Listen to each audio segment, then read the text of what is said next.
Καλησπέρα σε όλες και σε όλους. Ευχαριστούμε πολύ που είστε εδώ. Βρισκόμαστε εδώ για να παρουσιάσουμε ένα πρόγραμμα ερευνητικό, αλλά και ταυτόχρονα και κυρίως πρόγραμμα διάχυσης έρευνας σε ένα σημαντικό θέμα, στη σχέση τέχνης και τεχνολογίας. Όπως όλες και όλοι γνωρίζετε, η ραγδαία αλλαγή της τεχνολογίας της μέρας μας δημιουργεί νέα δεδομένα για την κοινωνία και για κάθε έκφραση της κοινωνικής ζωής. Η τέχνη δεν θα μπορούσε να την επηρεάσει και ένα από τα θέματα που μας ενδιαφέρει να διαχειριστεί η έρευνα σε αυτό είναι το πώς η τέχνη μετασυναντίζεται από την σύγχρονη τεχνολογία, την τεχνητή νοημοσύνη, τα μεγάλα δεδομένα, με ένα εύρος τεχνολογιών που συνδέονται κυρίως με την εικονική πραγματικότητα. Αντίστροφα, επειδή η τέχνη ήταν πάντα εκείνη η δραστηριότητα που έδινε έναν προνομιακό τρόπο, ένα πέρασμα στην κατανόηση της κοινωνίας, μας ενδιαφέρει και η κατανόηση του πού βρισκόμαστε στην τεχνολογική μας κοινωνία μέσω της τέχνης. Επομένως, αυτός ο τρόπος έχει στόχο τη διάχυση της σχέσης της έρευνας, της σχέσης τέχνης και τεχνολογίας. Δεν θα πω τίποτα περισσότερο περιεχόμενο. Θα ξεκινήσουμε σήμερα με μια σειρά από χαιρετισμούς. Επιτρέψτε να ξεκινήσω ευχαριστώντας και τον πρίτανη του Ιδρύματός μας, του ΕΚΠΑ, τον καθηγητή κ. Μελέτη Δημόσιο για την παραχώρηση της τόσο ωραίας αίθουσας, εμβληματική αίθουσα για την ιστορία του Πανεπιστημίου μας. Θα ανατρέψουμε τη σειρά των χαιρετισμών και θα ξεκινήσουμε με ένα χαιρετισμό από τον πρόεδρο του συνεργαζόμενου του τμήματος σε αυτό το πρόγραμμα, το οποίο χρηματοδοτείται από το ΕΚΠΑ.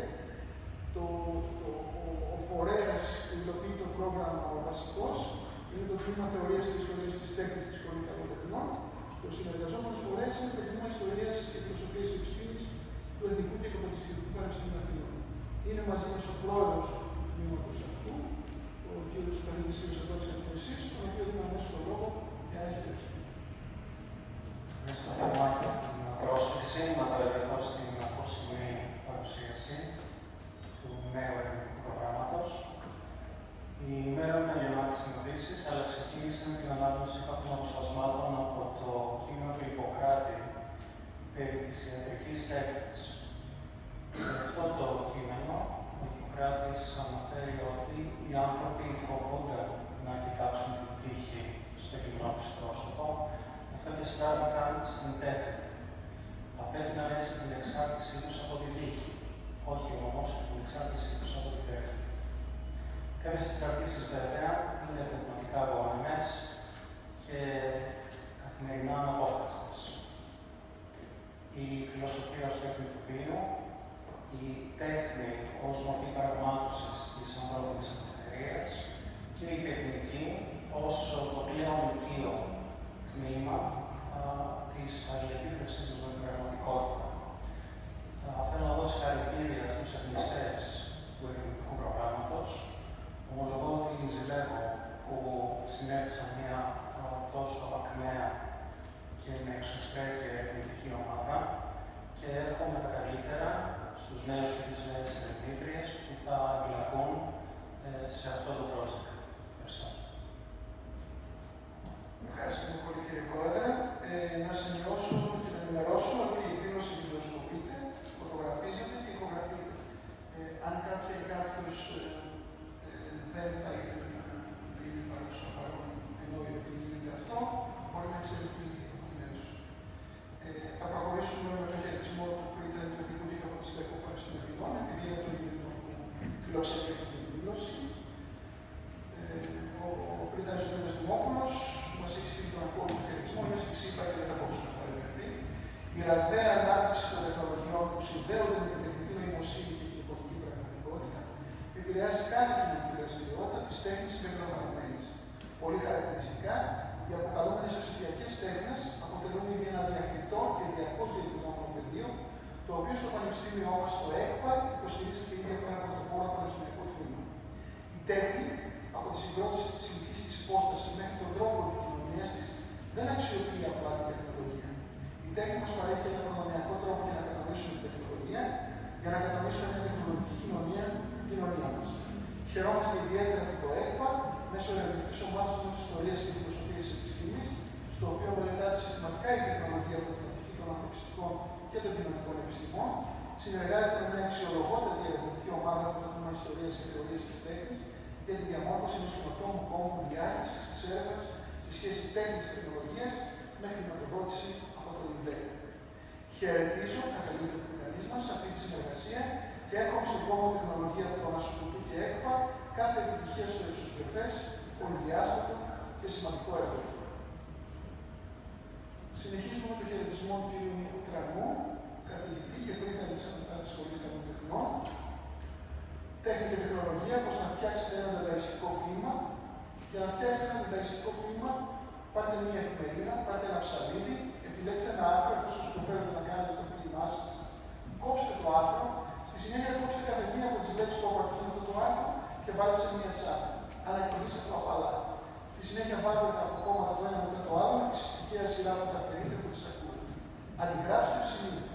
Το κλίμα θα είναι σαν εσένα. Τριστάν Τζαρά, 1916. Ένα από τα σπουδαιότερα καθήκοντα της τέχνης ήταν πάντα να δημιουργεί μια ζήτηση και την γραμματίση της οποίας δεν έχει έρθει ακόμα η ώρα. Το έργο τέχνης, λέει ο Αντρέ Μπρετόν, εισαγωγικά, έχει αξία μόνο στο βαθμό που πάλεται διατρεχόμενο με τους στοχασμούς του μέλλοντος. Κλείνοντα εισαγωγικά, στην πράξη, κάθε αναπτυγμένη μορφή τέχνης βρίσκεται στο σημείο τομής της διαμεσολάβησης του νέου εργαλείου, της νέας τεχνικής παραγωγής φόρμας και κατ' επέκταση παραγωγής νοήματος αντικείμενος. Η συνθήκη αυτή έχει την τάση, και αυτό συνιστά την κύρια σημασία της, σημαία της, να υποστηρίζει την αλληλοδιοίκηση τέχνης και επιστήμης. Στην αναγέννηση θα συναντήσουμε μια καλλιτεχνική πρακτική που ενσωματώνει έναν αριθμό νέων επιστημών και βάσει των νέων επιστημονικών δεδομένων, διεκδικώντας για τον εαυτό της την ανατομία και την προοπτική, τα μαθηματικά, τη μετεωρολογία και τη θεωρία των χρωμάτων. Τι είναι για εμάς το πιο απόμακρο, γράφει ο Βαλερή από την παράδοξη εξίωση ενός Λεωνάρντο, να πρέπει η ζωγραφική, σύμφωνα με την επίδειξή του, να διεκδικήσει το καθεστώς της πανεπιστήμης. Είμαστε στην εποχή των αλγορίθμων. Ένας αλγόριθμος είναι μια διαδικασία που η εκτέλεση της οδηγεί σε ένα συγκεκριμένο επιθυμητό αποτέλεσμα. Στην τέχνη, βέβαια, δεν υπάρχουν συνταγές, υπάρχουν όμως στόχοι εσωτερικοί, στόχοι ύπαρξης. Το να φτιάξει ένα χρώμα είναι μια διαδικασία, να φτιάξει ένα ψωμί το ίδιο, το να δημιουργήσει ένα υφαντό το ίδιο, και όπως ο ανθρώπινος πολιτισμός είναι βασισμένος στην παραγωγή και κοινοποίηση τέτοιων διαδικασιών, των οποίων η γνώση μας εξασφαλίζει λύσεις σε προβλήματα χωρίς να χρειάζεται κάθε φορά να τις εφευρίσουμε με την έννοια.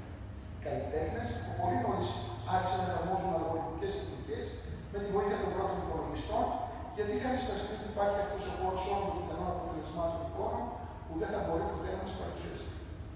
Έβλεπε την εφαρμογή των αλγορίθμων σε μια πρόσβαση στον ανεξαιρέτητο σε αυτό που ακόμα δεν υπάρχει.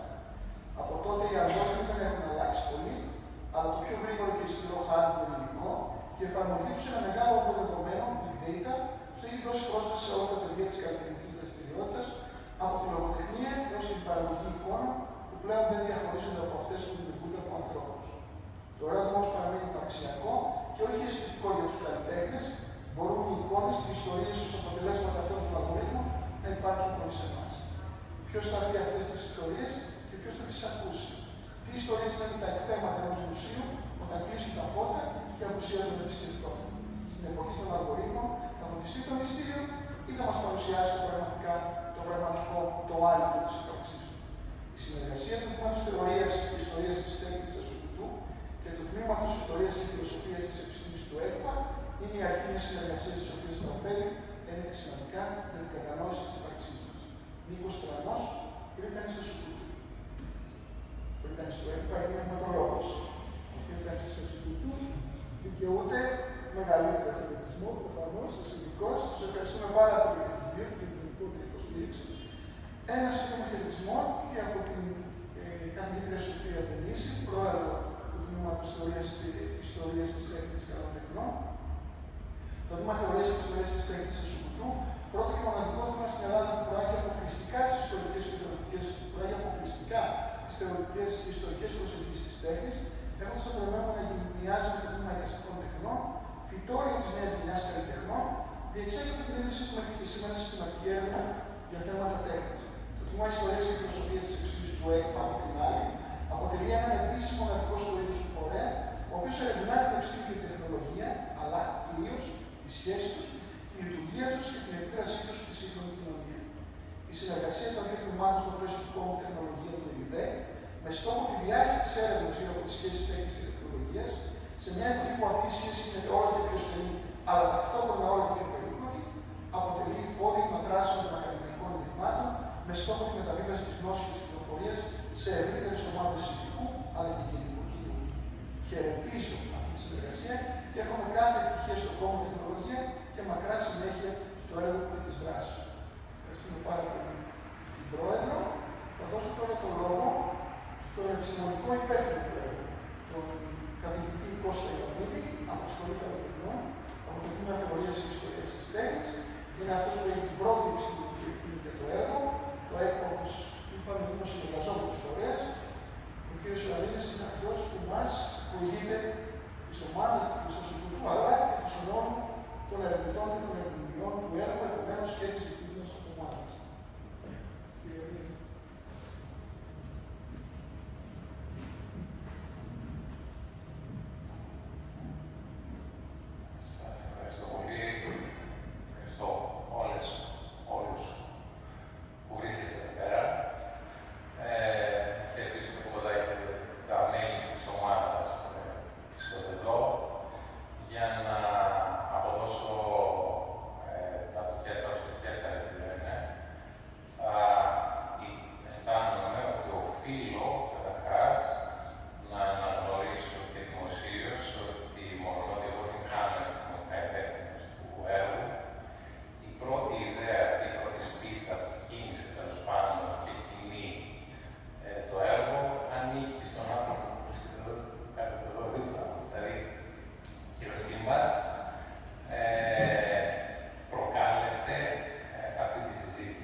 Μισό λεπτό να φορτώσουμε λίγο την παρουσίαση. Ο συντονιστής καταλαβαίνει ότι θα πρέπει να τρέχει δεξιά ή αριστερά παντού. Με το κακό αυτού του ρόλου. Το εγώ και το καλό ταυτόχρονα.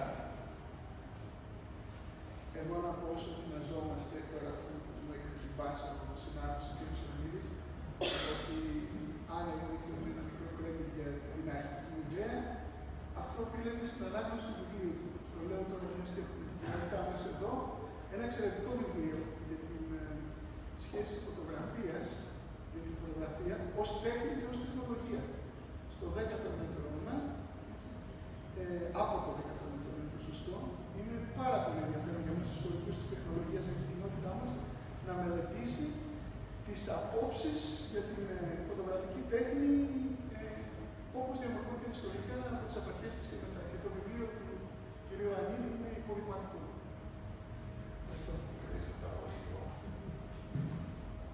Δεν ήταν συνεννοημένο όλο αυτό.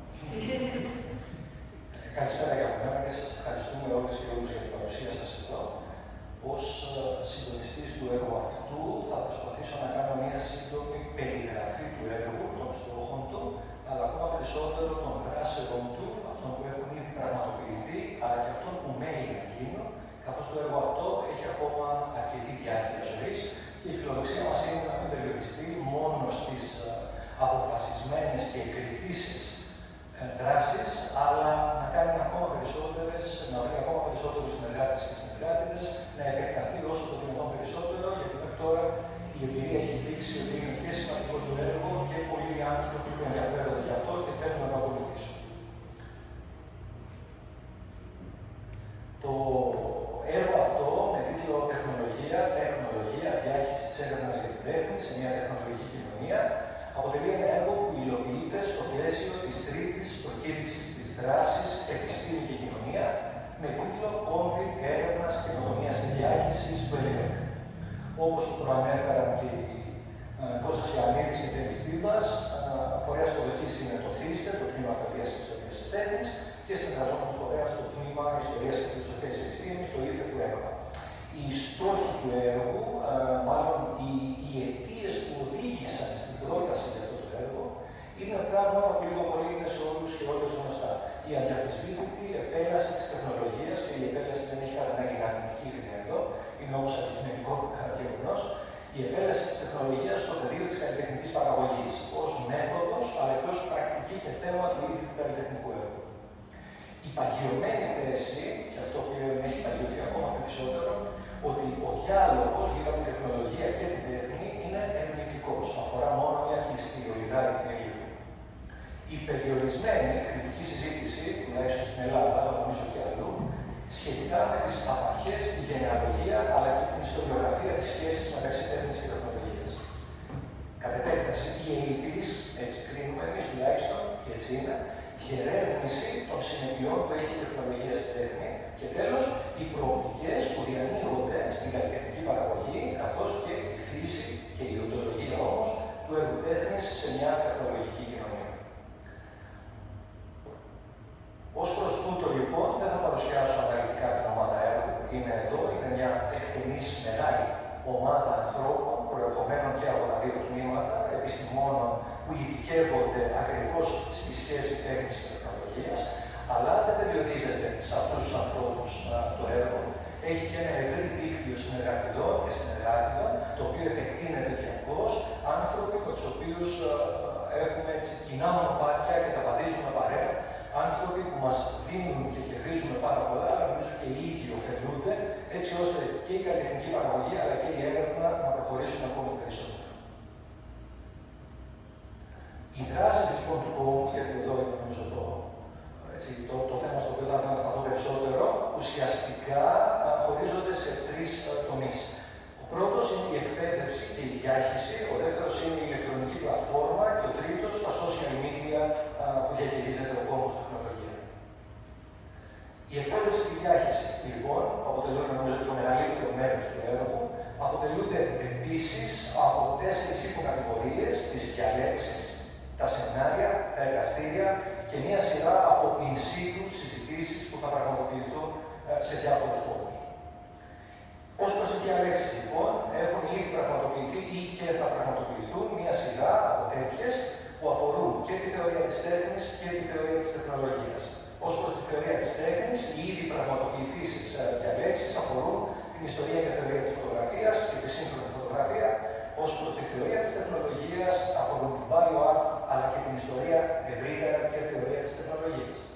Τα σεμινάρια αφορούν διάφορες μορφές τέχνης, που θα αναφέρουμε στη συνέχεια, καθώς και τα νέα μέσα. Εδώ παρεμπιπτόντως αξίζει να αναφέρω ότι μεθαύριο, Τετάρτη, στο αμφιθέατρο της Νέας Βιβλιοθήκης της Ανωτάτης Σχολής Καλοτεχνών θα πραγματοποιηθεί η πρώτη από 2 τέτοιες διαλέξεις του καθηγητή Μάτιου Σαντορινέου από την Ασχολού και της ομάδας των συνεργατών του με θέμα τα νέα μέσα στην τέχνη. Προφανώς και η είσοδος είναι ελεύθερη και θα χαρούμε πάρα πολύ όποια επιθυμεί να συμμετέχει σε αυτές τις εκδηλώσεις με ένα πάρα πολύ σπουδαίο και καλλιτέχνη και θεωρητικό του είδους των νέων μέσων. Ως προς τα σεμινάρια που ανέφερα προηγουμένως, αυτά αφορούν τις τέχνες αυτές, τη ζωγραφική, τη λυπτική, την αρχιτεκτονική, τα κόμιξ, τις ψηφιακές τέχνες και τη χαρακτική. Τα σεμινάρια για τα νέα μέσα, που ανέφερα προηγουμένως, εστιάζουν και στην ιστορία και στη θεωρία, αλλά πολύ πιο έντονα στις σύγχρονες πρακτικές που εφαρμόζουν οι καλλιτέχνες και οι καλλιτέχνηδες των νέων μέσων. Ως προς τα εργαστήρια, μία σειρά εργαστηρίων θα πραγματοποιηθούν και έχουν ήδη πραγματοποιηθεί αρκετά από αυτά, με καλεσμένους και ομιλητές και ομιλήτριες, επαγγελματίες της τέχνης και της τεχνολογίας. Ένας άλλος κύκλος εργαστηρίων αφορά τον τρόπο λειτουργίας των βιβλιοθηκών.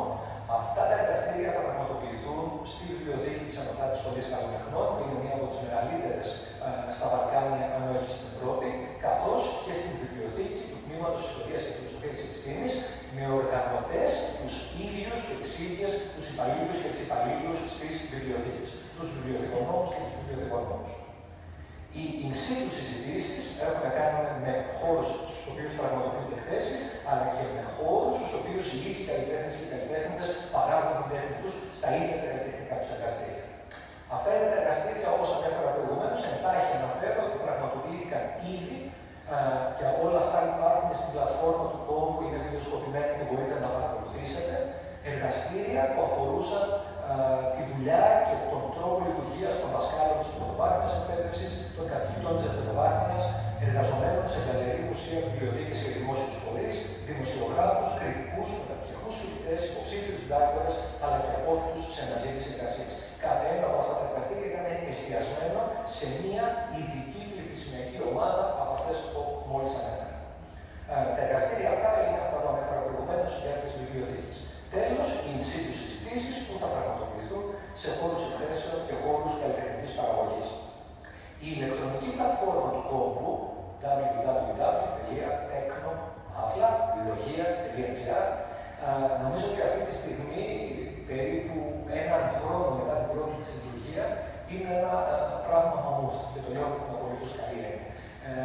Έχει ένα τεράστιο υλικό το οποίο συγκεντρώνεται από τα μέλη της ομάδας έργου και αποτίθεται ώστε να βρίσκεται εκεί για όποιον τρόπο το χρειαστεί. Και είναι ένα πολύ μεγάλο έργο το οποίο θα αναλύσουμε στη συνέχεια. Η πλατφόρμα λοιπόν χωρίζεται σε γενικές γραμμές αυτές τις 6 κατηγορίες. Αυτές οι κατηγορίες φαίνονται εύκολα στον επισκέπτη και την επισκέπτρια της πλατφόρμας. Αυτή είναι η πρώτη εικόνα που θα δει μόλις πληκτρολογήσει την ηλεκτρονική διεύθυνση. Μπορεί να κατέβει λίγο παρακάτω και να διαβάσει ορισμένες πληροφορίες στα αγγλικά και στη συνέχεια να απολαύσει το μενού και να χαθεί σε αυτό το μεγαλείο. Το μενού είναι αρκετά πλούσιο και περιλαμβάνει πάρα πολλές κατηγορίες. Η βασική από αυτές είναι οι δράσεις που διεξάγει ο ίδιος ο Κόμβος και όχι μόνο και το αποθετήριο. Ως προς αυτά υπάρχουν στη συνέχεια ξεχωριστές υποκατηγορίες, στις οποίες αποτίθενται οι φυσικές δράσεις του Κόμβου, αλλά υπάρχει και ένα πάρα πολύ μεγάλο μενού πόρων, resources, το οποίο είναι πάρα πολύ πλούσιο και πλουτίζει ακόμα περισσότερο. Όταν είχαμε ξεκινήσει, είχαμε την εντύπωση πως με μια-δυο κατηγορίες θα μπορούσαμε να περιλάβουμε όλα όσα νομίζαμε ότι θα προλάβουμε, θα βρίσκουμε, θα βλέπουμε, θα μας πληροφορούν κτλ. Αποδείχθηκε ότι είχαμε ένα πολύ μεγάλο λάθος εδώ. Η κατηγορία αυτή χρειάστηκε να είναι πάρα πολύ μεγαλύτερη. Χωρίζεται αυτή τη στιγμή σε αυτά τα μενού που βλέπουμε, δηλαδή σε μια καταγραφή από λίστες και ομάδες που δραστηριοποιούνται γύρω από τις σχέσεις τέχνης και τεχνολογίας, σε μια δεύτερη καταγραφή για τις επιστημονικές και επαγγελματικές κοινότητες στην Ελλάδα αλλά και το εξωτερικό, μια μεγάλη λίστα από μεταπτυχιακά προγράμματα και άλλα ερευνητικά προγράμματα από τον κόσμο, καταγράφονται και μεταφέρονται εδώ, συνέδρια που αφορούν την τέχνη και την τεχνολογία, μια πάρα πολύ πλούσια βιβλιογραφία, ένας πολύ μεγάλος κατάλογος από καλλιτεχνικά έργα, εργασίες που έχουν παραχθεί, θα παραχθούν στην Ασκοτού και στο ΧΥΦΕ, γύρω από τις σχέσεις τέχνης και τεχνολογίας. τεχνολογίας και ένα τεράστιο πλήθος από διδακτορικές, διατηρητικές και απομεταπτυχιακές εργασίες. Η πλατφόρμα, όταν κάποιος μπει στα επιμέρους υπομενού για τις λίστες και ομάδες, έχει αυτή τη χρηστική μορφή, μια πρώτη εικόνα και μια σύντομη περίληψη του άρθρου που ακολουθεί.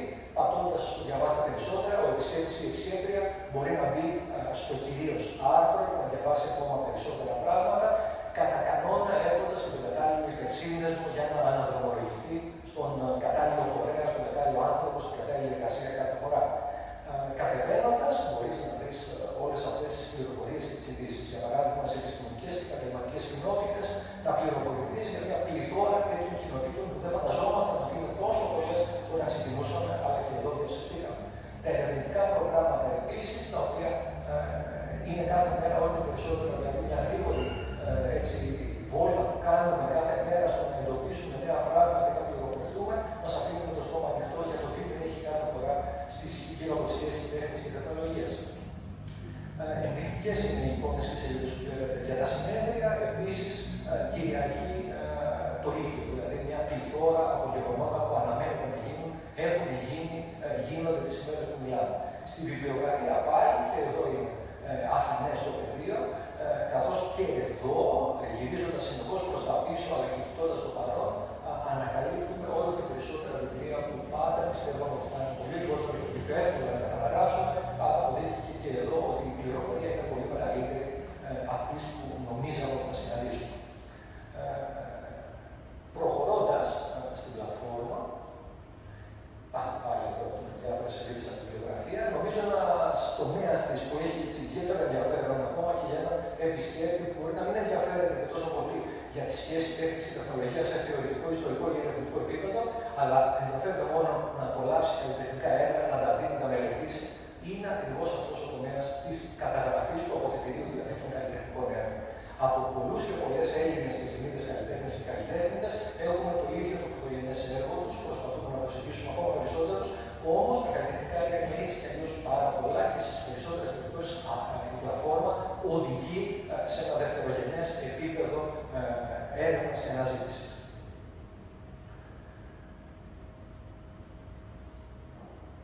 Επίσης, ως προς τις εργασίες που ανέφερα προηγουμένως και της Ασοκουτού και του ΙΦΕ, υπάρχει πάλι έτσι μια μεγάλη καταγραφή. Οι διδακτορικές κατηγορίες που εδώ είχαμε και έχουμε τη μεγάλη βοήθεια από το Εθνικό Αρχείο Διδακτορικών Διατρικών και το Εθνικό Κέντρο Τεκμηρίωσης, όπου κάναμε αυτή τη σχετική αποδελτίωση και εξακολουθούμε να την κάνουμε για την καταγραφή των διατρικών όχι μόνο στην Ασοκουτού και στο ΙΦΕ, αλλά σε όλη την Ελλάδα. Και αναλόγως η αναζήτηση έγινε και στις μεταπτυχιακές εργασίες, όπου και πάλι προσπαθούμε να έχουμε τη δυνατόν μεγαλύτερη καταγραφή. Το newsroom είναι επίσης ένα πολύ ενδιαφέρον κομμάτι της πλατφόρμας, καθώς δεν προλαβαίνουμε κάθε μέρα να ανεβάζουμε περισσότερες από 20-25 ειδήσεις, γεγονότα που αφορούν κυρίως την Ελλάδα, αλλά και όχι μόνο, γύρω από θέματα που σχετίζουν την τέχνη και την τεχνολογία, σε κάθε επίπεδο εκθεσιακό, παρουσίαση των υλών, διαλέξεων, μαθημάτων που γίνονται σε διάφορα μέρη στην Ελλάδα κτλ. Τέλος, η πλατφόρμα έχει και ένα φόρουμ στο οποίο εννοείται και θα είναι μεγάλη μας χαρά να το επισκεφτείτε. Είναι ένα φόρουμ ανοιχτό που προάγει τη συζήτηση, τον ελεύθερο διάλογο, την όσμωση μεταξύ απόψεων και μακάρι να το επισκεφτείτε και να γίνετε μέλη του. Τέλος, τα social media του Κόμβου, αυτή τη στιγμή είναι το Facebook, στο οποίο η σελίδα ΤΕΧΝΟ-ΛΟΓΙΑ φιλοξενεί νομίζω περισσότερα από 1.500 με 2.000 άρθρα σχετικά με τα θέματά μας, καθώς και το κανάλι του Κόμβου στο YouTube, στο οποίο αποτίθενται όλες οι φυσικές δράσεις του Κόμβου και όχι μόνο αυτές, και είναι διαθέσιμες σε κάθε επισκέπτη και σε κάθε επισκέπτη. Η μορφή του Facebook είναι πολύ εύκολη και η πλοήγηση σε αυτό είναι αυτή, με το λογότυπο του Κόμβου και στη συνέχεια τις ειδήσεις, κατά κανόνα με ανακατεύθυνση στον φορέα που τις έχει παράξει. Και τέλος το κανάλι στο YouTube, στο οποίο αποτίθεται, όπως προανέφερα, τα βίντεο, οι βιντεοσκοπημένες διαλέξεις κτλ. Αυτή είναι λίγο πολύ η παρουσία μας ηλεκτρονικά, με φυσικό τρόπο, στα social media και παντού. Ο στόχος του Κόμβου Τεχνολογία μέχρι στιγμής τουλάχιστον δείχνει ότι επιτυγχάνεται, είναι όμως τεράστιο το πεδίο που πρέπει να καλύψει. Γι' αυτό η ομάδα έργου και το δίκτυο των συνεργατών ελπίζουμε να διευρυνθεί ακόμα περισσότερο, να έχουμε τη βοήθεια σίγουρα όλων όσοι είστε εδώ σήμερα και νομίζω ότι θα τα καταφέρουμε μέχρι το τέλος. Σας ευχαριστούμε και πάλι που ήσασταν εδώ και η συνέχεια έχει δύο πολύ ενδιαφέρουσες ομιλίες που θα σας παρουσιάσει ο κ. Στήλας.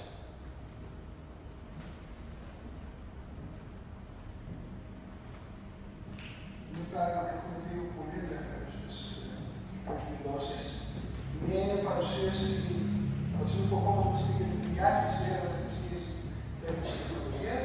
Σκεφτήκαμε να έχουμε παρουσίαση ενός βιβλίου που εκδόθηκε πρόσφατα, θα σας πω περισσότερα στη συνέχεια, και αφορά όχι απλά τη σχέση τέχνης και τεχνολογίας, αλλά και τη σχέση τέχνης και τεχνολογίας από μια φεμινιστική οπτική.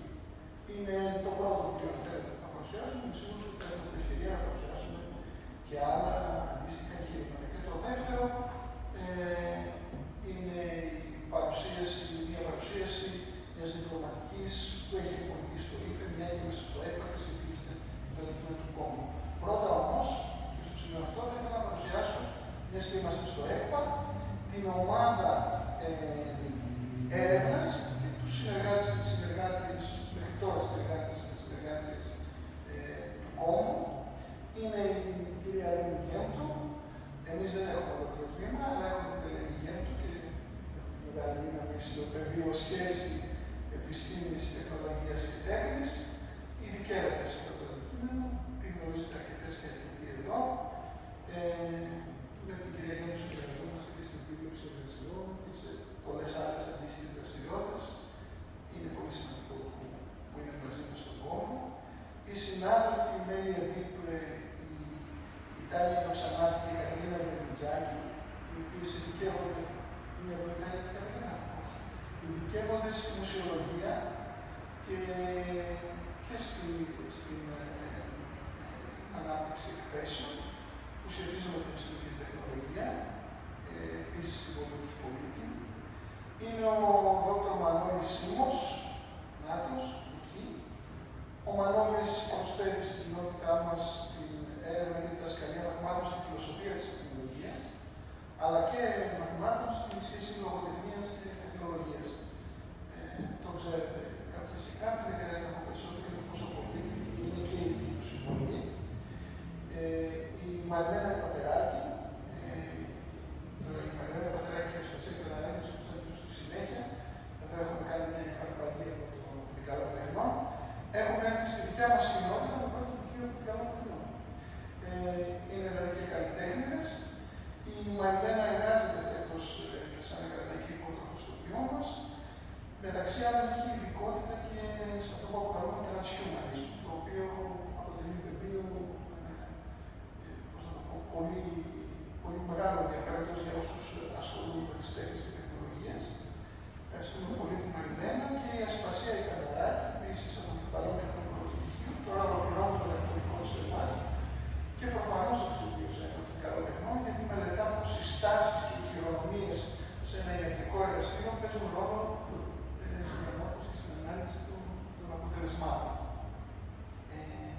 Αυτή είναι μια σταθερή κοινότητα. Υπάρχει όμως και μια ωραία και διευρυνόμενη κοινότητα από μεταπτυχιακούς φοιτητές και φοιτήτριες, μεταδιδακτορικούς συνεργάτες και όχι μόνο. Ο Βασίλης Οδανίλ είναι αυτός που μας βοηθά να συντονίσουμε την ομάδα, μεταπτυχιακός στο ΙΦΕ. Η Μαρία Ιαννίδη Βεντερμάγερ, επίσης στο ΙΦΕ. Η Άσπα Μανερίδη από το μεταπτυχιακό μας στο STS. Ο Θωμάς Τσακαλάκης, πολύ γνωστός συγγραφέας για σειράς βιβλίων, κάτοικος του διδακτορικού και επίσης και απόφυτος του προγράμματος ΙΦΕ. Η Διόη Μπαλάφα, η οποία ολοκληρώνει τώρα τις σπουδές της στο τμήμα μας. And last but not least, I'll switch to English. It's just a great pleasure to have in the team of those who participate in the project in our group, Sarah McKenna. Hi, Sarah. She's an artist. She's in Greece now, and it's just wonderful to have her with us. And Ben Moss. They both come from the States. Ben actually just finished, just completed his master thesis in a residence program on a topic of relevance to the technology and art relationship. hear a presentation by him on his topic. I'll stop here. Thank you all for, and as Jan has mentioned, this is a dynamic process. So if you know of persons in our community who, in addition to studying history and philosophy of science and technology, or science, technology, society, are also involved in art, please get in touch with the group. We will be delighted to include them in the group of partners and associated researchers. I may stop here the introduction of our team. Θα γυρίσω στα ελληνικά. Είναι πολύ μεγάλη χαρά μας που έχουμε μαζί μας την κυρία Λίνα Καραβά. Είναι η συνεπιμελήτρια ενός τόμου που εκδόθηκε από τις Πανεπιστημιακές Εκδόσεις Θεσσαλίας πρόσφατα και το Κέντρο Νέων Μέσων και Φεμινιστικών Πρακτικών στο δημόσιο χώρο. Ο τίτλος του τόμου είναι «Φεμινιστικές θεωρίες, αισθητικές πρακτικές και παγκοσμιοποιημένες τεχνολογίες». Είναι διαθέσιμος νομίζω ηλεκτρονικά. Είναι μεγάλη χαρά μας που είναι εδώ η κυρία Καραβά για να παρουσιάσει τον τόμο ως παράδειγμα εκδοτικής δραστηριότητας, το οποίο μας ενδιαφέρει πάρα πολύ να παρουσιάσουμε.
διασυνδέσει αυτά τα τρία πεδία της φεμινιστικής θεωρίας, της καλλιτεχνικής πρακτικής και της τεχνολογίας, που είναι τρία πεδία που δεν είναι κάπως αυτονόητα συνδεδεμένα και αφορά πολύ διαφορετικές προσεγγίσεις σε σχέση με το πώς κανείς θα μπορούσε να τα διασυνδέσει αυτά. Απλά για μας, εμείς θεωρήσαμε κάνοντας αυτή την πρόταση ήταν πάρα πολύ κρίσιμο στη συνθήκη, την τωρινή, ας πούμε, παγκοσμιοποιημένη συνθήκη, να σκεφτούμε κριτικά γύρω από αυτές τις από αυτά τα πεδία και μας ενδιαφέρει ιδιαίτερα το πώς, ας πούμε, ο φεμινιστικός λόγος μπορούσε να προτείνει μια πιο βαθιά, ας πούμε, κατανόηση της σχέσης τέχνης και τεχνολογίας και του ρόλου που μπορεί να διαδραματίσει σε αυτή τη συνθήκη που βρισκόμαστε σήμερα. Όπως βλέπετε, το κέντρο είχε κάπως τρία πεδία δράσης. Το ένα αφορούσε θεωρητική, ας πούμε, μελέτη αυτών των πεδίων και της διασύνδεσής τους και παραγωγή άρθρων ακαδημαϊκών, τέλος πάντων τέτοιου τύπου δουλειάς. Το δεύτερο κομμάτι αφορούσε συνεργασίες με καλλιτέχνες και καλλιτέχνες, κυρίως από το ελληνικό χώρια παραγωγή. Μας ενδιαφέρει πολύ, ας πούμε, πώς αυτό το κομμάτι συμβαίνει εδώ πέρα τώρα. Και είχαμε και παραγωγή πρωτότυπων έργων μέσα από διάφορες διεργασίες και ζυμώσεις που συνέβαιναν κατά τη διάρκεια του προγράμματος, αλλά και έργα που υπήρχαν στο πεδίο και κάπως τα αξιοποιήσαμε στις δράσεις του κέντρου. Και το τρίτο κομμάτι είναι οι παιδαγωγικές, που εκεί αφορούσε πράγματι, όπως λέει και ο τίτλος του, μια σειρά τυπικών και μη τυπικών διαδικασιών εκπαίδευσης γύρω από αυτά τα θέματα. Δηλαδή, είχαμε σεμινάρια συστηματικά μέσα στη σχολή της αρχιτεκτονικής του Βόλου, που ήταν και φορέας υποστήριξης του προγράμματος, αλλά ταυτόχρονα οργανώναμε και άλλα πράγματα που είχαν να κάνουν με πιο μη τυπικές μορφές εκπαίδευση γύρω από αυτά τα θέματα. Σε αυτές τις παιδαγωγικές δραστηριότητες, αυτό το οποίο διαπιστώσαμε ήταν ότι υπήρχε μια δυσκολία στο να βρούμε κείμενα που θα μπορούσαμε να διαβάσουμε και να μας βοηθήσουν, ας πούμε, στην δουλειά μας. Και ταυτόχρονα συνειδητοποιούσαμε κάτι που για μας ήταν πολύ σημαντικό, το ζήτημα της γλώσσας. Δηλαδή, το αν δεν μπορείς να διαβάζεις, να έχεις θεωρία στη γλώσσα σου και λεξιλόγιο γύρω από αυτήν, είναι πάρα πολύ δύσκολο να παράξεις πολλές. Είναι αυτό που λέω ότι δεν υπάρχει πράξη χωρίς τη γλώσσα της σκέψης, ας πούμε, και την οικείωση που έχει αυτή. Κάναμε λοιπόν μια ομάδα ανάγνωσης με φοιτητές και άλλους ανθρώπους που είχαν ενδιαφέρον γύρω από αυτά τα ζητήματα, διαμήτρες, διαμήτρες. Και από αυτή την ομάδα ανάγνωσης προέκυπταν οργανικά πάλι μέσα από τα πράγματα που συζητάγαμε, αποφάσεις κοινές για το ποια κείμενα να διαβάσουμε, να δουλέψουμε κτλ. Αυτά τα κείμενα σε μεγάλο βαθμό που δουλέψαμε βρίσκονται εδώ μέσα. Δηλαδή προέκυψαν οργανικά από αυτές τις διαδικασίες και είναι αυτή η ανθολογία περιλαμβάνει πρωτότυπα κείμενα που μεταφράζονται για πρώτη φορά στα ελληνικά. Οπότε, ας πούμε, το βιβλίο αυτό κάπως επιχειρεί να καλύψει ένα κενό στην ελληνική βιβλιογραφία που διασυνδέει αυτά τα τρία πεδία. Και τώρα είμαστε στη διαδικασία να βγει η δεύτερη εκδοχή αυτού του βιβλίου, που θα περιλαμβάνει και άλλα κείμενα που δουλέψαμε στα πλαίσια αυτών των ομάδων ανάγνωσης. Εδώ λοιπόν έχω σημειώσει κάποια πράγματα σε σχέση με το τι περιλαμβάνει το βιβλίο, πώς προσεγγίσαμε εμείς το θέμα της τεχνολογίας και τη σχέση της με την τέχνη και τον φεμινισμό και πώς διαρθρώθηκαν κάπως οι ενότητες αυτού του βιβλίου. Λοιπόν, όπως περιγράφει ο τίτλος αυτού του βιβλίου, το βιβλίο διαμορφώνεται σε σχέση με τρεις άξονες: τον φεμινισμό, τις αισθητικές πρακτικές διευρυμένου πεδίου και τη παγκοσμιοποιημένη τεχνολογία. Η σύνδεση αυτών των τριών πεδίων δεν είναι ούτε αυτονόητη ούτε προφανής και σίγουρα έχει ποικίλες εστιάσεις. Παρά τις διαφορετικές προσεγγίσεις, η παραδοχή που διαπερνά τον τόμο είναι ότι η τεχνολογία προσφέρει την όθηση για μερικές από τις πιο θεμελιώδεις κοινωνικές τάσεις και μετασχηματισμούς και ότι η κατανόηση του ρόλου των τεχνολογιών στην οικονομία και την κοινωνία είναι πλέον κεντρική για την κοινωνική θεωρία. Είναι εξίσου κρίσιμο όμως αυτή η παραδοχή να συνοδεύεται από την κριτική και προβληματοποιημένη κατανόηση που προσφέρει η φεμινιστική σκέψη. Γιατί οι ριζικές αλλαγές που επιτελούνται στην παγκοσμιοποιημένη συνθήκη και συνδέονται με τις επιδράσεις και τις επιπτώσεις που έχουν στα σώματά μας, όπως δείχνει η κρίση στον καιρό μας, η επιδρούμενη κοινωνία, η πόλεμη βιομηχανικής κλίμακας, οι διαμεσολαβημένες μέσω οθόνης μαζικές εμπειρίες θανάτωσης, η νεκροπολιτική, η τεχνολογία των δρόμων, της διαδικτυακής επιτήρησης και εμπορευματοποίησης σωμάτων και σκαναρίσματος των κινήσεων και των επιθυμιών μας, στις διαδικασίες παραγωγής και αναπαραγωγής, συμμετέχει στην επιτάχυνση αυτών των διαδικασιών και όπως πολλά κείμενα του τόμου μας δείχνουν, είναι βαθιά εμφυλοποιημένες, σεξουαλικοποιημένες και επιλεκτικοποιημένες. Έτσι, η κατεύθυνση που δίνει συγκέντρωση στο συγκεκριμένο κειμένο δείχνει ότι η θέση μας δεν αφορά μια αισιόδοξη τεχνοφιλική προσέγγιση που συνδέει συνήθως την τέχνη εργαλειακά ή φορμαλιστικά με την τεχνολογία ή αναφέρεται μονοδιάστατα στην κάλυψη από γυναίκες θέσεων, επαγγελμάτων, ειδικοτήτων που παραδοσιακά αποδίδονταν στους άντρες, αν και αυτές οι διεκδικήσεις, όπως μας δείχνει στα κείμενά της η Κόμβου και άλλες φεμινίστες, υπήρχαν καταστατικές για τις σχέσεις τεχνικής και τεχνολογίας. Δεν αφορά όμως ούτε μια απεσιόδοξη τεχνολογική ιδιοκρατία. Αφορά μια βαθύτερη και συμπετώτερη κατανόηση της τεχνολογίας, ιδρωμένη μέσα από το πρίσμα του φεμινισμού, που θεληματικά, για να χρησιμοποιήσουμε την έκφραση μιας συγγραφέας του Σαρά, και αναζητά εργαλεία για τη διάρκεια ενός ηγεμονικού κανόνα, κοινωνικών αλλά και διανοητικών ψυχικών κατασκευών που μας κάνουν να επαγγέλνουμε αυτό. Η φεμινιστική σκέψη, σύμφωνα με πολλές διανοήτες του τόμου, δεν εφαρμόζεται για να κάνει πιο ανοιχτική την κυρίαρχη σκέψη σε σχέση με την τεχνολογία. Καθώς, όπως μας λέει η Ότερ Λόρ, τα εργαλεία του αφέντη ποτέ δεν θα κρεμίσουν τον ίδιο του αφέντη. Αλλά επιχειρούμε να ξεμάθουμε και να παράξουμε ριζικές ανοικιώσεις με τον κανόνα. Και αυτό δεν μπορεί να γίνει μόνο σε επίπεδο ερμηνείας, αλλά πρέπει να αλλάξουμε τα παραδείγματα, τις μεθόδους και τα εργαλεία μας. Οπότε το βιβλίο αυτό φέρνει τέτοιες πρακτικές ανοικίωσης διαφορετικών παραδειγμάτων και προσέγγισης, ας πούμε, της σχέσης των αισθητικών πρακτικών με την τεχνολογία. βιβλίο χωρίζεται σε τρεις ενότητες. Η πρώτη ενότητα, φεμινιστικές θεωρίες, τεχνοκαπιταλισμός και πολυμήχανη ιστορία, διαγράφει το πλαίσιο μέσα στο οποίο η φεμινιστική θεωρία αναμετρήθηκε και αναμετριέται με τους μετασχηματισμούς των δομών της καπιταλιστικής κοινωνίας, οι οποίες ήδη από την αρχή του δευτέρου κύματος του φεμινισμού συνδέθηκαν με την τεχνολογία με έναν πολυδιάστατο τρόπο που αφορούσε εξίσου την οικονομική εκμετάλλευση, τον ρατσισμό, τον υπεριαλισμό, την ομοφοβία, την ταξική κυριαρχία και τη διεκδίκηση αλλαγών βασισμένη σε μια συστημική κριτική. Η ενότητα αυτή σαφώς προσφέρει το πλαίσιο που πάντων όμως αναδεικνύει το χρήσιμο σταυροδρόμι στο οποίο βρίσκεται σήμερα ο φεμινισμός απέναντι στον τέχνο-καπιταλισμό και την πολυμήχανη ιστορία, όπως λέει χαρακτηριστικά η Νάνση Φρέιζερ στο κείμενό της. Τα κείμενα αυτής της ενότητας μας βοηθούν να κατανοήσουμε τη συνήθανση των ιδιαίτερων κριτηρίων που αφορούν την παγκοσμιοποιημένη τεχνολογική συνθήκη. Η δεύτερη ενότητα, φασματικές και αισθητικές πρακτικές, είναι αφιερωμένη στη σχέση τέχνης και τεχνολογίας. Το έργο του κέντρου επικεντρώθηκε στο δυναμικό ρόλο που μπορούν να διαδραματίσουν οι φεμινιστικές και τεχνητικές πρακτικές τόσο σε συμβολικό όσο και πραγματικό επίπεδο, καθώς άλλωστε αυτά τα δύο επίπεδα δεν είναι ερμηνευτικά διαχωρισμένα. Τα κείμενα αυτής της ενότητας δείχνουν με ουσιαστικό τρόπο ότι οι αισθητικές πρακτικές μας επιτρέπουν να κινητοποιούμαστε πολιτικά, να παράγουμε ένα δυναμικό χώρο κριτικής και δημοκρατικής ανασηματοδότησης και να επιτελούμε οπτικές και αισθητικές εξοικειώσεις και ανεκκιώσεις, προκειμένου να διαταράσσουν την οπτική, αισθησιακή και μεταπαραστατική βία, όπως γίνεται φανερό μέσα από αυτά παραδείγματα των κειμένων.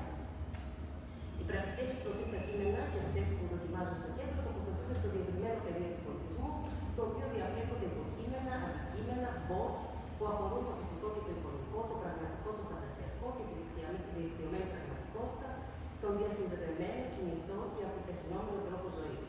Αυτές οι αισθητικές πρακτικές προτείνουν νέους τρόπους σκέψης και μέσα για την αναδιαμόρφωση όχι μόνο της αισθητικής παραγωγής, αλλά και της ίδιας της δημόσιας σφαίρας. Καθώς η δημόσια σφαίρα καθορίζει από τον τρόπο που επιτελούμε τους εαυτούς μας, από τη γλώσσα που χρησιμοποιούμε, από τις θέσεις που παίρνουμε στους δρόμους, στα μέσα κοινωνικής δικτύωσης, σε οποιαδήποτε δημόσια έκφραση ως προς τα χρήσιμα ζητήματα και τους θεσμούς. Πώς είναι αυτό το χρόνο, εντάξει, το κλίμα ακόμα. Λοιπόν, τα κείμενα της τρίτης ενότητας, τεχνολογίες, ενσωματώνεται και προκειμένες γνώσεις, σκεπάζουν τα ιδεολογικά προτάγματα μιας αποσαφωμένης επιστημονικής ακτιωτικότητας που διατηρεί δεσμούς με τον μιλιταρισμό, την αυτοκρατία, μιας τεχνοκρατικής και σοβιετιστικής τεχνολογίας και επιστήμης που λειτουργεί σε διάφορες εκφάνσεις, στο σώμα, στον μέγιστο βαθμό. Σύμφωνα με την Καρδιώτη, όλες οι τεχνολογίες έχουν μια ισχυρή βιοπολιτική επίδραση πάνω στα σώματα υποκείμενα, με το οποίο διασταυρώνεται. Αυτό δεν αφορά μόνο τα εκπαιδευτικά σώματα της τεχνολογίας εχμής, τους πιλότους των μαχητικών αεροσκαφών, τους αθλητές και τους αστέρους του κινηματογράφου, αλλά επίσης τα ανώνυμα πλήθη του κακοπληρωμένου και ψηφιακού προλεταριάτου που τροφοδοτεί την τεχνολογικά ορμόμενη παγκόσμια οικονομία, χωρίς ποτέ να έχει πρόσβαση το ίδιο σε αυτή. Αυτό μας το λέει η στο περίφημο κείμενό της των μετανθρώπων, με οποία αναφερθήκατε στο πράσινο humanism. Τώρα, αυτό που μας επιτρέπουν αυτά τα κείμενα της ενότητας αλλά και του βιβλίου, να δούμε την επιστήμη και την τεχνολογία ως πεδίο οραματισμού, που διασυνδέει πολιτικές και επιστημονικές τοπικότητας, θέσεις και τοποθέτησης και διασυνδεδεμένες μερικότητες και όχι μιας αρνητικής παγκοσμιοποιημένης τεχνολογίας. Συναντάμε εδώ τις θεωρίες του κυβερνοφεμινισμού που εξέφρασαν τον ενθουσιασμό τους για το νέο σύμπαν των υπολογιστών, το οποίο πρόσφερε νέες μορφές αντίστασης και υπήρξε εργοσχηραφέτηση, ταυτόχρονα όμως εκφράζονται και προβληματισμοί για την επόμενη στάση μετά την utopία, όπως λέει χαρακτηριστικά η Κοινωνία που συνοδεύτηκε από τη συνειδητοποίηση ότι η ίδια η τεχνολογία που μας επιτρέπει να οραματιζόμαστε έχει υπάρξει κατεξοχήν μέσω ελέγχου, παρακολούθησης, καταπίεσης και νέων μορφών εκμετάλλευσης. Αυτά τα είπα λίγο τεχνικά και τα ονόματα που αναφέρω είναι ονόματα από διανοήτρες συγγραφείς που υπάρχουν μέσα στο κείμενο, στο βιβλίο. Να πω ότι η διάθεσή μας είναι αυτό το βιβλίο να είναι ένα εργαλείο και πρόσφατα, δεν ξέρω αν πας Γιάννη στο πρώτο pre-book presentation, ένα alternative guided tour στο Pedagogies. Στο Pedagogies, αν πας στο πρώτο, ναι. Ήδη κάπως κάναμε μια δοκιμή αυτού του βιβλίου.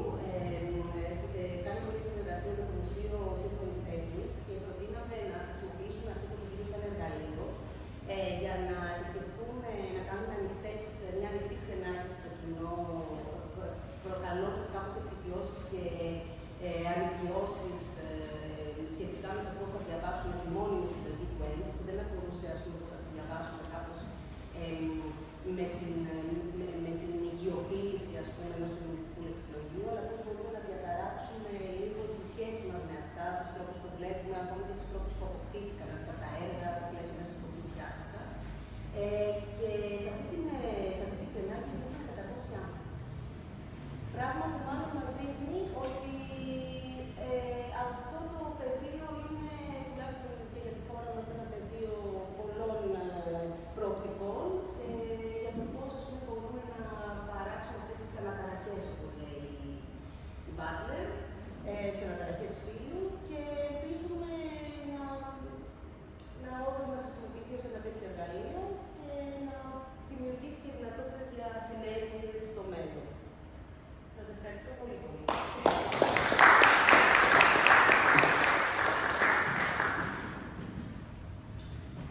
Εμείς ευχαριστούμε πολύ που πήρατε τον χρόνο. Καλοτάξτε το βιβλίο και με καλό και το επόμενο. I'm going to switch to English now. We do have several people connected over Zoom, and some of the members of our community, including some graduate students who are not speaking Greek. We are delighted that we have with us Ben Moss. Ben came to our program with degrees from UCLA and the Kellogg School of Management, and not wrong. It was just a joy to get him in our STS program. He worked on a dissertation, the title is here, on a thesis entitled, I cannot read that, Ben will read it for us, thank you. It is taking a little longer than we thought, but I'm sure that we will all enjoy also the final part. Ben, the floor is yours. Okay, I'm going to stand for better visibility. I'll try to do it quickly. So as Tully mentioned, I'm Ben, and why am I here? So I'm here to share the results of my STS master's thesis. But I get this question a lot, like in taxis. Like, why are you here? Are you on holidays? No, I live in Athens. Why are you here? And I think also there's a short version and a long version to answer that question. The short version answer is sitting to my left. I'm here because of Teles Teles. 2 years ago, I was in lockdown in my house in Los Angeles, and I had heard of the STS program, but I didn't know very much about it, so I emailed Telly. And of course, I'm saying this mostly to embarrass him, but it's also true. I emailed Telly, and I asked him if he would do a Zoom call with me, and we spoke for 30 minutes, and I left the Zoom call being absolutely sure that I wanted to come to Athens and do the STS program. But the longer version of the story, I guess, is that I'm here because I've always been interested in intersections, the places that different ideas, different disciplines come together and form something new. So, for an example, my undergraduate degree was in philosophy. That's Plato's Academy, a famous picture. You can see me in the corner in purple if you look really carefully. But my first master's degree was in business. I got an MBA, and it was a lot less fun. And so those are very different disciplines, kind of the most different, philosophy and applied business. But I tried to find something that was interesting at the intersection of those disciplines. So one of the things I've done in my career is I work for a company called Headspace, which uses cell phone apps to teach Buddhist meditation. Whether or not that's a great idea is another story, but certainly it's an intersection of the world of philosophy, the world of technology, and the world of business. And I think that's why I'm so excited to be in Athens. Athens is an intersection metaphorically, right? It's an ancient history, but an extremely vibrant, modern, cosmopolitan city. It's at the very edge of Europe and kind of bordering Africa and what we used to call the East. But also, it's not just these kind of big ideas that makes Athens the intersection. There's really work being done here that is at the cutting edge and is at the intersection of a lot of disciplines. So that was the kind of energy that I think was so exciting to be with the STS program. And then when I was introduced to Yanni at ΤΕΧΝΟ-ΛΟΓΙΑ and the opportunity to do work at the intersection of technology and the arts, it's actually not happening everywhere. I haven't found it, and it's just been such an amazing experience for me to get to have that in my home here in Athens. So, sorry, technically we have to discuss that. Sorry, this is a little tricky. There we go. Okay, so back to my thesis. That's what I'm here to talk about today. And unlike most people, probably, who write STS thesis, my thesis started at the nightclub. So what does that mean? I'm a big fan of electronic music. Hopefully we have maybe one or two other raters here. But I kept on going to the club in different countries, different parts of the world, and having the same experience. So let's look at this video. What do we have here? We have a DJ who's standing in front of essentially a digital turntable. But this is a very, very complicated piece of technology. What you're seeing is a digital equivalent of a turntable. It plays music, and then there's two of them, and in the middle there's a mixer. And this technology allows the DJ, when they're on a dance floor and there's a bunch of people dancing, when they want to change from one song to the next song, they don't have to stop. They can transition between them, playing both songs at the same time, and if the DJ is good, you don't even know that the song has changed. They're so elegant with the transition that it almost sounds like one song through the whole way. But look carefully here. What is the DJ doing? Is he using this very complicated technological device? No, he's not. What he's doing is waving his hands over it and pretending to twist knobs and turn dials. So that's interesting. Why would someone with a $3,000 piece of technology stand there in front of a crowd and pretend to use it? So that was a question that I just had in my head over and over and over again. And I think that I have a hypothesis about why the DJ might be doing this. The hypothesis is that the DJ is trying to tell us something when he's doing that. And what he's trying, or she, but in this case he, is trying to tell us is that I'm responsible for the show. And that's where I see all this movement, because I'm the person who makes the show happen. In other words, I'm the author of this performance. So that was one thing that I wanted to explore, is authorship as a concept and how that applied to DJ culture. But then I also wanted to look at the technology, because the DJ here is not just making a wild claim about authorship, I'm the star. They're doing it by engaging, or in this case not engaging, with a very specific piece of technology that's been custom built for a very specific purpose. And that's the STS angle. So you can already see the intersection developing here between authorship and the evolution of the technology.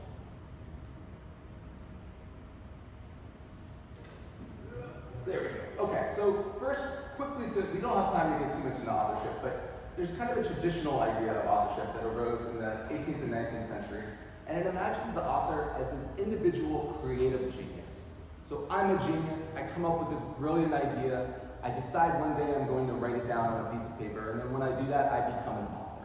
And it's the same type of relationship as a mother giving birth to a child. However, in the post-war era, you get a lot of theorists who begin to critique this kind of traditional romantic view. So Roland Barthes says, there isn't actually an author. All we have is writing and reading as acts. Michel Foucault says, the author is a product of discourse, conversations that occur in our society. And Bourdieu says, the author is a result of profit-seeking behavior in the field of cultural production. It's not just discourse, a specific discourse in this field of cultural production to make money. Obviously, we could go on forever about these different views of authorship, but for now, let's continue. And let me just ask you guys, if there are any opinions in the room, are DJs authors? Anyone have strong feelings about this? Okay, let's learn together. I have a strong opinion about this, but I'm not going to share it now. What we're more interested in is, what do other people think? How is authorship constructed? Let's continue. Oops. Okay, so the romantic account, the way that people kind of might think about this traditionally, again, with the traditional view of authorship is, well, when DJs become so creative that they're musical geniuses in the same way as a piano player, then they're authors. So maybe when they're doing some scratchy thing, that sounds like an authorial thing. That guy's responsible for the show. But the academic account is a little bit different. There's really only one paper in the research community today that tackles the topic of authorship for DJs, and the author basically sides with Bourdieu. And what he says is that DJs became authors because record labels decided to market them as such. And remember, Bourdieu says that authorship is a result of the field of cultural production and profit-seeking activity. This is that story. Record labels tried to promote disco artists, but they were really struggling because they didn't conform to the idea of a pop star. So they decided that they were going to make the DJs the authors. They did, and the rest is history. That's the kind of convention of viewing the academic literature today. I was a little bit skeptical of that, so we decided to dive in a little bit further. So I wanted to look at, because again, technology is at the core of this. How did technology evolve? So started investigating the history. The first known DJ dance party occurred in England in 1943. There were 6 couples, and the DJ used a gramophone, not that exact gramophone, but a gramophone connected to a radio speaker. It worked really great, except that the speaker overheated. It was sitting on a piano, it burned the piano, and the party was over. So they didn't even wait for the cops to come. The party burned itself down. By the 1950s in America, you started to see this phenomenon of sock hops. And these are basically high school dances, but unlike past high school dances that would have had a band, they have a DJ. Why it's called a sock hop, I don't know. So this is in a high school gym, and a DJ would play hit songs, because they're teenagers, they want to hear the hits, Elvis Presley, whatever is on the radio. He had a single turntable, and of course, when you switch songs, it takes some time. You gotta pick the record up, you gotta put another record on, you gotta drop the needle, and so in that gap, the DJ would just use a microphone and speak over the gaps, and that was just it. And the dance party proceeded, and people liked it just fine. This was actually a huge phenomenon in American high schools. It was very popular. Now, in the 1950s, later in the 50s sock hop scene, there was this big technical innovation. This guy named Bob Casey, his dad was doing a religious procession, and he wanted to play Ave Maria for longer than the length of one record. Well, that doesn't work if you have to switch the record and change it. So his dad was an engineer, and he designed, this is actually the system that he designed, the first known dual turntable audio output system. Bob Casey was a sock hop DJ at Catholic private schools in New Jersey. And he said, that could be useful in my gigs. So he used it, but he never actually mixed. He didn't do what I was describing before and play 2 songs together. He just kind of turned the volume down on one song and put the volume back up on others. So kind of like a proto-DJ technique. It worked well. By all accounts, everyone loved it, but it didn't catch on. The dual turntable system did not become normal in the American sock hop scene. In the 60s, back in England, we go really quickly here for time, but there was a group of DJs called the Northern Soul DJs, and these were the first DJs that started to become known by name. So if we're thinking about authorship, they were the first DJs that kind of started to be seen as authors. And the reason they got famous is that they would go and dig up rare records. So they would have maybe an unreleased Aretha Franklin record from the United States, and they would be the only DJ that had that. And so these DJs began to make names for themselves for their record collections, and they would even have their names on posters for shows. But if you think about it, they were famous for playing and owning other people's music. So by default, it's kind of clear that if you're famous for having someone else's thing, you're not the author. So they were kind of partial authors in that sense. Okay, by the mid-60s in New York, you're starting to see the dual turntable setups actually show up again, but mostly like in fancy celebrity nightclubs. So Terry Noel is a famous DJ, and he was mixing music. This is the first DJ who's known to really mix, to be playing 2 songs at the same time to create an audio experience that never existed before. And he would play in one of the most famous clubs in Manhattan. John Wayne would show up. But he still played from a small table on the dance floor. His name wasn't on a billboard.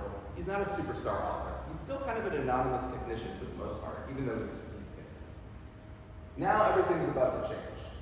About 1970, 3 major technical innovations began to emerge and spread in New York nightclubs: Slipmat, the cue function, and the sound system EQ. I don't have time to go into the details of all of these, but they all have one thing in common. They make it much, much easier to mix music. They just make the techniques way easier. Just take it for granted on that. And, I think I missed the slide here. It's exactly the same time. The first well-known DJs started to appear in clubs around New York. DJs that are known by name. DJs that people go, they don't just go to the club. I'm going to see that DJ. And all these DJs are playing in clubs that have mostly gay audiences, mostly Black and Latino.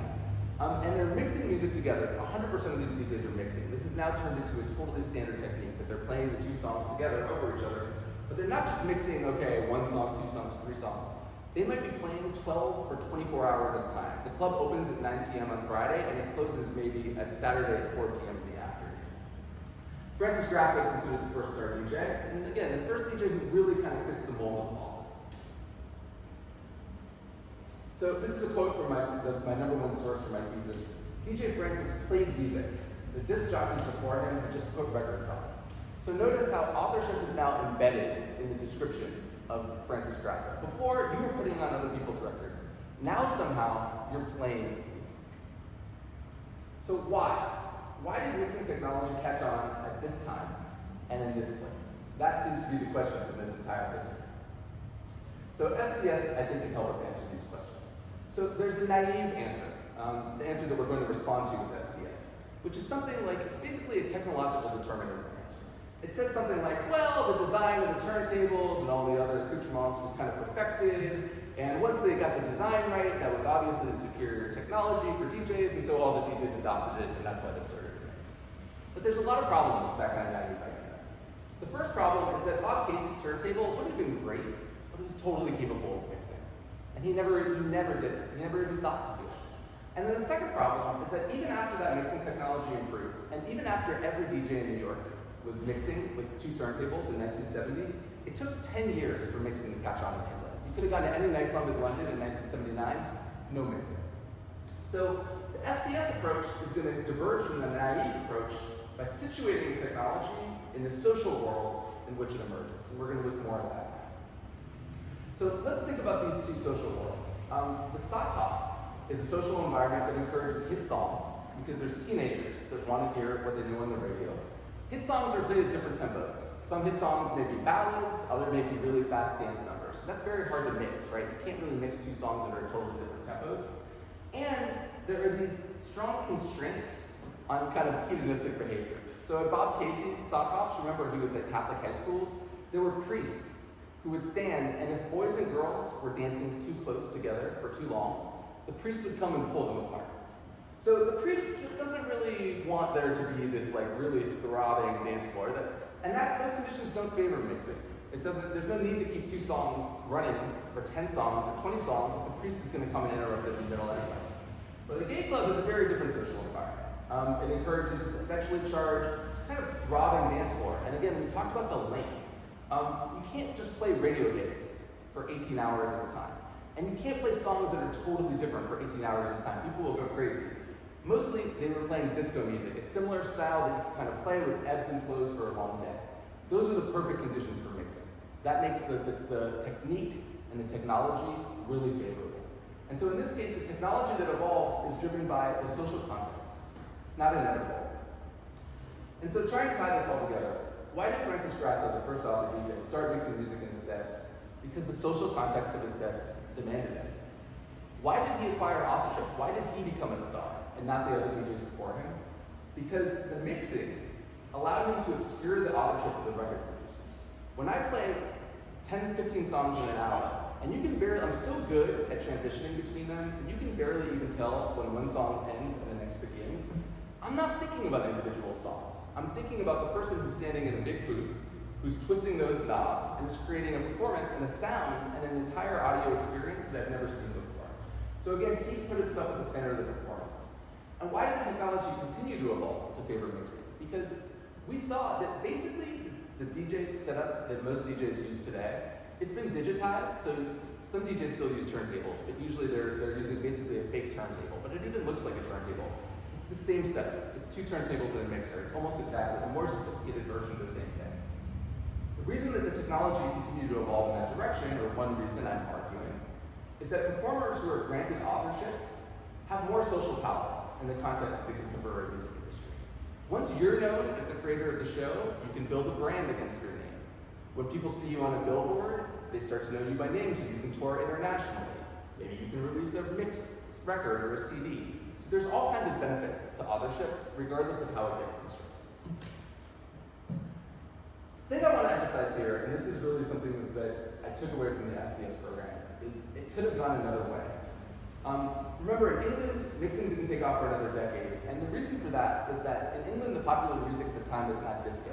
It was funk and jazz. And that music just doesn't work to mix quite as well. And in Jamaican sound system culture, which is mostly reggae music, it never took off. If you go to a Jamaican sound system, a huge DJ event, they spent a ton of time building a custom sound system, maybe could cost $10,000 for the sound system, the DJ is going to DJ on 1 turntable.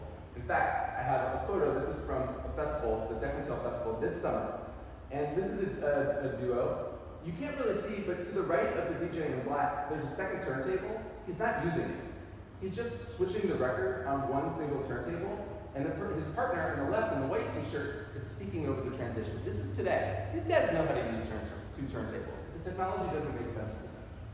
So again, it's nothing about the technology we have now that's inevitable. It's a consequence of the environment in which it emerged and evolved.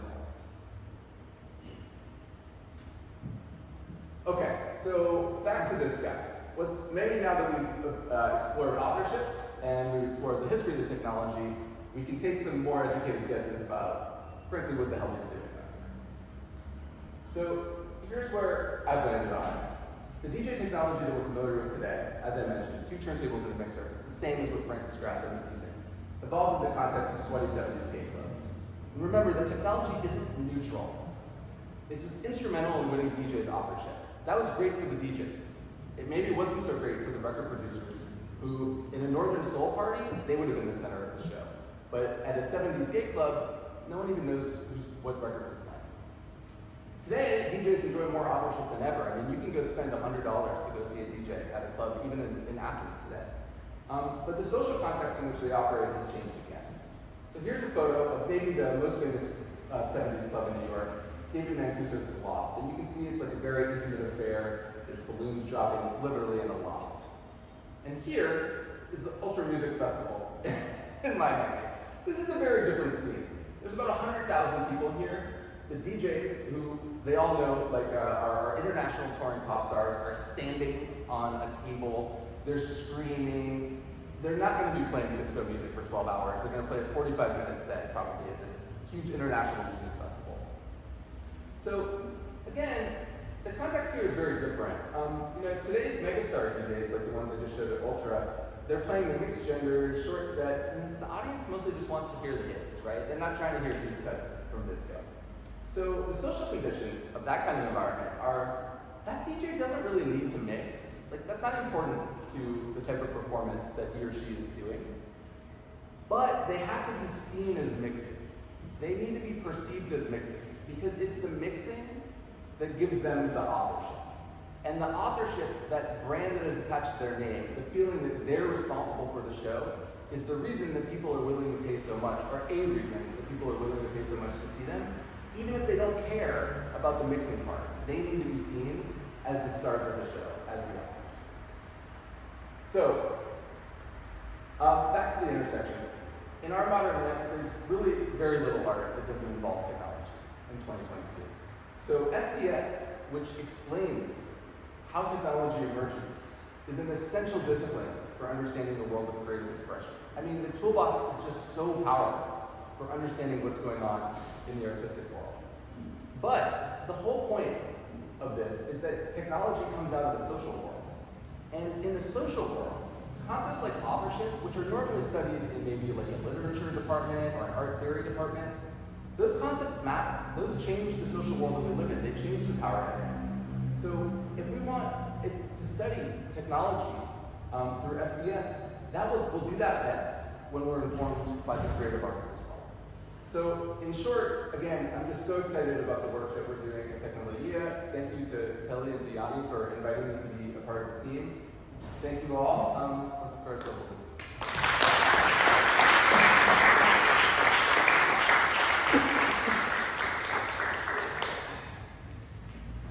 Thank you so much, Ben.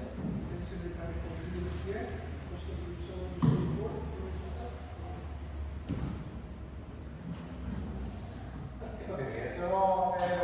Φαντάζομαι έχετε μια ιδέα τι περίπου κάνουμε και τι περίπου θα κάνουμε στο διάστημα που μένει ακόμη, οπότε θα θέλαμε να σας έχουμε κοντά μας. Είδατε τους τρόπους λίγο πολύ τους οποίους ενημερώνεστε. Είδατε περίπου